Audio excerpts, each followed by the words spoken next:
Well, hello, welcome to the video. This one might rattle a few feathers, which, as you know, is something I don't like to do very often. We love them, we worship them. They change music forever. Goddamn rock star. But even rock legends have off days. And sometimes those off days get pressed onto vinyl and sold to millions. Today we're counting down the 10 worst albums by the best British bands of all time, or at least the bands that people tell me are the best. I might not agree with all of them, but we'll see. So brace yourselves and strap in tight. It's gonna get messy. The messier the better. First up, at number 10 is Elton John, Leather Jackets. Well, the man, he looks confused, shakes his fist at the sky like you used to do. Let's kick things off with Mr. Rocket Man himself.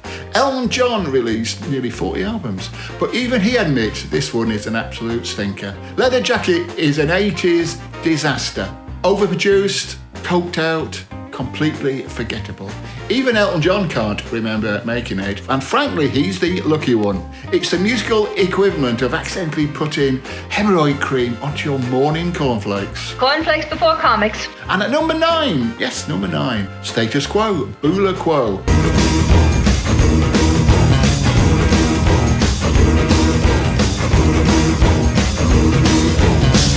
Yes, they made a film, an actual movie set in Fiji with explosions and the cheapest stuntmen money can buy. And they made a soundtrack. It's part soft rock, part tropical nightmare, and completely confusing. You know, I never was a huge fan of Status Quo in the first place. They were right after a few beers, but you know. This is the sound of a band doing karaoke at their own retirement party.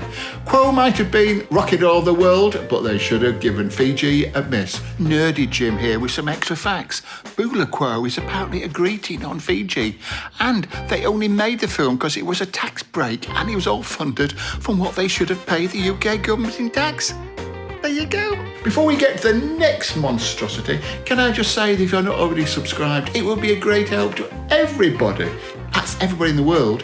If you could please subscribe, like, comment and share it with your friends. Now let's get back to the music. And at number 8, it's Genesis, Calling All Stations. Calling All Stations. Calling all stations. To me, Genesis were overblown and not my cup of tea at all. But imagine them without Phil Collins or even Peter Gabriel. That's what you get here. New singer, no hits, no charisma. It's moody, it's slow, it's about as exciting as a puddle in Slough. Nerdy Jim again. Phil Collins left in the summer of 1995, but didn't tell anybody till 1996. And the two remaining members of Genesis, Tony Banks and Mike Rutherford, decided they had nothing to lose by carrying on. So they did, and they auditioned singers, and it was down to 2. And the guy that got the job was Ray Wilson, who was from the Scottish band Stiltskin. And when the album came out, it was lackluster reviews, but funny enough, everybody thought he was a very good vocalist. And at number 7 is The Clash. Cut the... Can't say that, you see. That's YouTube.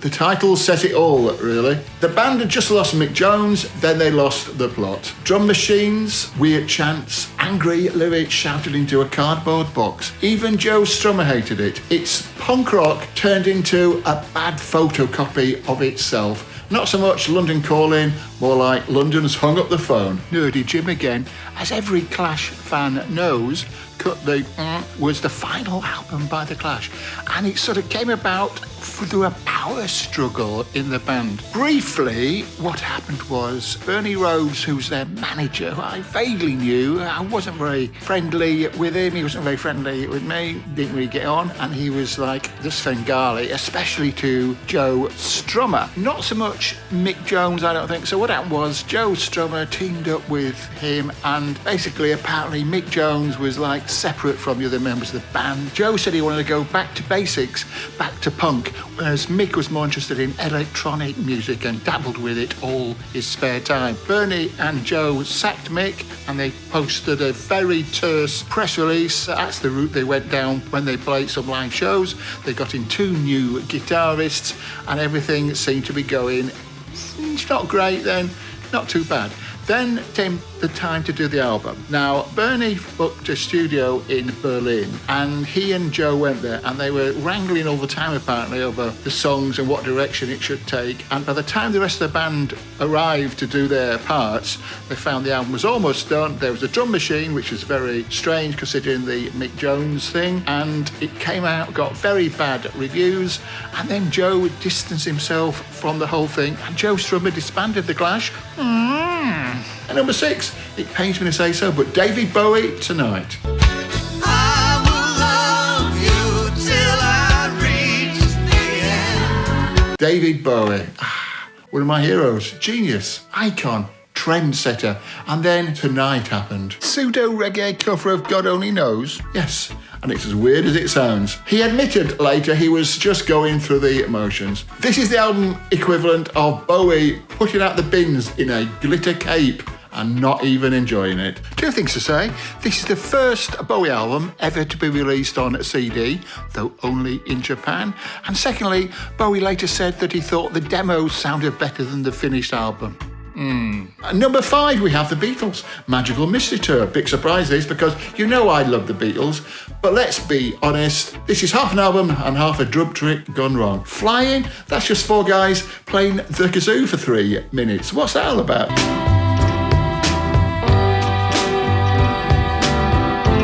The good songs were already out as singles, the rest, well. Anyway, let's forget the Beatles, let's go on to Pink Floyd at number 4, The Final Cut. Would you sell your story to Rolling Stone? Roger Waters took over and David Gilmour gave up. And we got The Final Cut, the world's angriest concept album about war, Thatcher and emotional trauma. It's basically an audiobook with occasional guitar solos hiding in the corners. If the wall was dramatic, and I'm not saying it necessarily was, The Final Cut is a therapy session with weird sound effects. Final Cut is the 12th studio album by Pink Floyd and the last one Roger Waters ever appeared on. Nick Mason's contribution is purely doing sound effects, and Dave Gilmour started off as a co-producer. In fact, he got paid royalties as a producer, but he took his name off. And Roger Waters said afterwards it's a very unhappy album to make, and he accepted that the last time Pink Floyd had made a band album as such was in 1975, Wish You Were Here. So there you go. And at number 3, the Rolling Stones. They had to make an appearance, didn't they, with Dirty Work.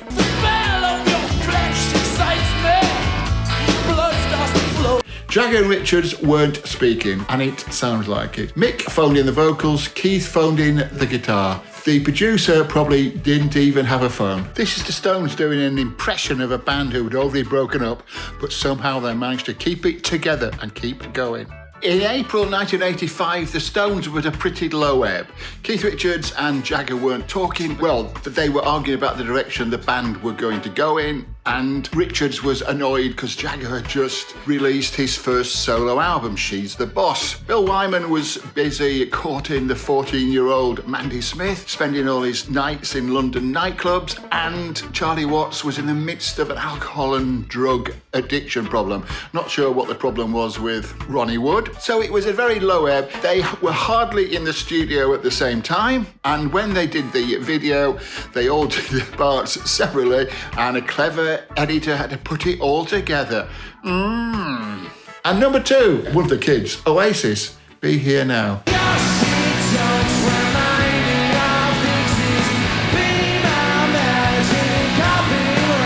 They were on top of the world. Do you know that at the top of the world, the twilight is 6 months long? So they made a 9-minute song about cocaine and helicopters. And who wouldn't, eh? Be There Now is the sound of a band that nobody ever said no to. Massive, bloated, weirdly hypnotic. It's like Britpop's Last Stand, and the white lines are still visible. And who's number 1 then? Body language.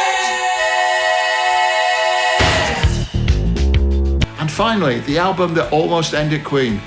After the massive success of Another One Bites the Dust, the thinking was, we'll make an album that's slightly more dance-orientated. Not my idea. Hot Space took rock, threw it out the window, and replaced it with disco and synths. Brian May hated it. Freddie Mercury tried to make it work, but even he sounded as confused as the album. Apart from Under Pressure, which only worked because David Bowie crashed the session, this thing is a neon-lit disaster. So there you have it. Is that it? Thank you very much for watching, and I hope you enjoyed it. You can watch this one next if you so desire. Goodbye.